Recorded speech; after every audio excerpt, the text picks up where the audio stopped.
अस्सलाम वालेकुम रहमतुल्लाहि व बरकातुहू। हमास के सीनियर रहनुमा और साबिक सदर है खालिद मशअल, उन्होंने हाल ही में रॉयटर को एक इंटरव्यू दिया है और ये इंटरव्यू दरअसल उन्होंने तूफ़ान अल-अक़सा ऑपरेशन को 1 साल मुकम्मल होने के बाद दिया है। उनके इस इंटरव्यू की दुनिया भर में चर्चा है। दरअसल अपने इंटरव्यू में खालिद मशअल ने कहा, हमास ख़त्म होने वाली, कमज़ोर पड़ने वाली और मिट जाने वाली तंजीम का नाम नहीं है। उनका कहना है हमास कल भी लड़ाई लड़ रही थी इजराइल के साथ, आज भी लड़ रही है और आगे भी हम लड़ते रहेंगे। 1 साल तक इजराइल ने हम पर हमला किया, चप्पे चप्पे पर हमला किया, हमारे नामो निशान को मिटाने की कोशिश की। 1 साल हो गए और आगे भी इजराइल का हमला जारी रहेगा, लेकिन आज भी हमारे अंदर ये सलाहियत है, ये काबिलियत है कि हम इजराइल पर हमला कर सकते हैं, इजराइल के टैंकों को गज़ा पट्टी में तबाह कर सकते हैं, इजरायली सेना को हम मार सकते हैं। ये हमारी ताकत है और हमें ख़त्म नहीं किया जा सकता। उन्होंने ये भी कहा कि हमास एक सोच का नाम है, एक फ़िक्र का नाम है, एक तहरीक का नाम है और ये तहरीक कभी भी ख़त्म नहीं हो सकती है। खालिद मशअल ने रॉयटर्स से बातचीत करते हुए कहा कि हमास की मिसाल क़िक़िन जैसी है, यानी एक परिंदे से मिसाल दिया। इस क़िक़िन परिंदा को अंग्रेज़ी में फिनिक्स कहा जाता है।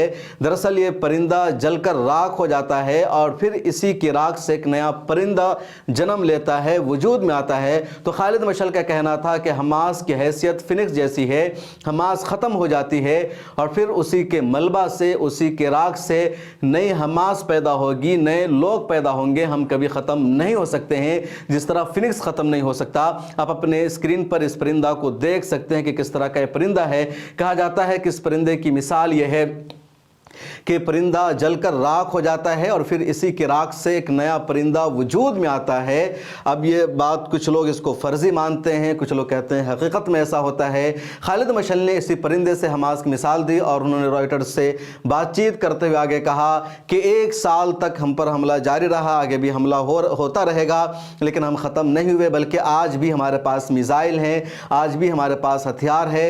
और जब 1 साल मुकम्मल हो गया, यानी 7 अक्टूबर 2024 को, तो हमने खान यूनुस के इलाकों से इसराइल पर मिसाइल से हमला किया, हमने इसराइल के टैंकों को तबाह किया है, हमने इसराइल की सेना को हलाक किया है, उनके मेजर को हलाक किया है। इस बात का सबूत है कि हमास ख़त्म नहीं हुई है, ना हो सकती है।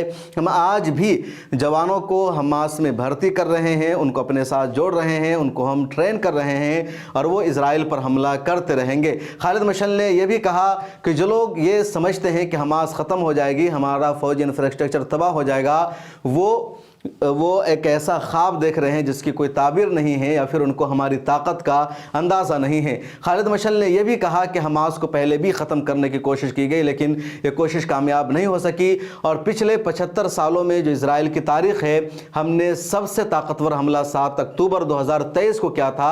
इस हमला ने इजराइल को पूरी दुनिया में बता दिया कि इजराइल कमज़ोर है, बेबस है और वो किसी भी हमले की जद में आ सकता है। अब तक इजराइल के बारे में समझा जा रहा था कि उसके घर में कोई परिंदा पर नहीं मार सकता, उस पर कोई हमला नहीं कर सकता, उसको कोई नुकसान नहीं पहुंचा सकता, सिर्फ वो बाहर हमला करने की सलाहियत रखता है। लेकिन हमने अंदर घुस करके मारा और इजराइल का जो एक ख्वाब इजराइल के हवाले से जो एक बना हुआ था कि वो बहुत ज़्यादा ताकतवर है, बहुत ज़्यादा मजबूत है, अमेरिका उसके साथ खड़ा है, उस मफरूज़े को हमने ख़त्म कर दिया है।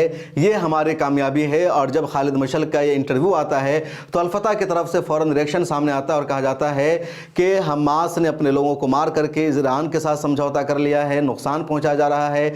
हमास ने भी इसका जवाब दिया और कहा कि अल-फतह वाले दरअसल फ़लस्तीन की आज़ादी नहीं चाहते, वो नेतन्याहू के साथ मिले हुए हैं, अमेरिका के साथ मिले हुए हैं। हमारा मकसद है आज़ादी और हम आज़ादी के लिए जद्दोजहद करते रहेंगे, पीछे हटने वाले नहीं हैं। इससे पहले बीबीसी को भी हमास के एक रहनुमा ने इंटरव्यू दिया और उस इंटरव्यू में हमास के रहनुमा ने बीबीसी से यही कहा था कि समझौता की कोशिशें लगातार जारी है, हमने अपनी तरफ से अमन के प्रपोज़ल को एक्सेप्ट किया है, लेकिन इसराइल उस प्रपोज़ल को एक्सेप्ट नहीं कर रहा है। जो बाइडन ने जुलाई में जो प्रपोज़ल दिया था, हमने उसको भी मान लिया कि इजरायली आर्मी वापस जाएगी और हम कैदियों को, हॉस्टेज को रिलीज़ करेंगे, लेकिन नेतन्याहू ने अपनी तरफ से शर्तों में इजाफा कर दिया कि उसे कंट्रोल चाहिए, हमास की हुकूमत नहीं रहेगी। इन शर्तों को हम मानने वाले नहीं हैं। हमास की ही हुकूमत गज़ा पट्टी में रहेगी, क्योंकि गज़ा पट्टी की जो आवाम है वो हमास के साथ खड़ी है, हम आज़ादी की लड़ाई लड़ रहे हैं। तो ये खालिद मशअल का इंटरव्यू 1 साल मुकम्मल होने पर बहुत अहम है, क्योंकि उन्होंने कहा कि हमास को ख़त्म नहीं किया जा सकता है, हमास गोरिल्ला जंग लड़ रही है, टनल की ये जंग जारी है। पिछले दिनों वाशिंगटन की एक रिपोर्ट भी सामने आई थी जिसमें बताया गया कि इजरायली सेना एक सुरंग में दाखिल हुई और वो सुरंग काफ़ी लंबी और चौड़ी थी। उसके बाद एक दूसरी सुरंग में इजरायली सेना दाखिल हो गई। आगे जा करके इजरायली सेना वापस आ जाती है, और जब वापस लौटती है तो इजरायली सेना वहाँ पर हलाक हो जाती है। एक दो उसमें से बच पाया जिसने जाकर के इत्तला दी। और ऐसा ही बहुत ज़्यादा सुरंगों में इजरायली सेना की हलाकत हुई है। तो हमास की सुरंगों का जाल कैसा है, ये कहाँ तक बिछा हुआ है, उसको समझने में इजराइल और उसकी एजेंसियाँ अभी तक नाकाम हैं। इस वीडियो में इतना ही। कमेंट सेक्शन में अपनी राय लिखिए, फिर मुलाकात होगी। मिल्लत टाइम्स को जारी रखने और मजबूत बनाने के लिए हमारी आर्थिक सहायता कीजिए। ये एक आजाद मीडिया हाउस और कमजोरों की आवाज है। आप हमें देखें, सुने, पढ़ें और हर महीने ज्यादा नहीं, सिर्फ 100 रुपए से मदद करें। डिटेल्स डिस्क्रिप्शन में मौजूद हैं।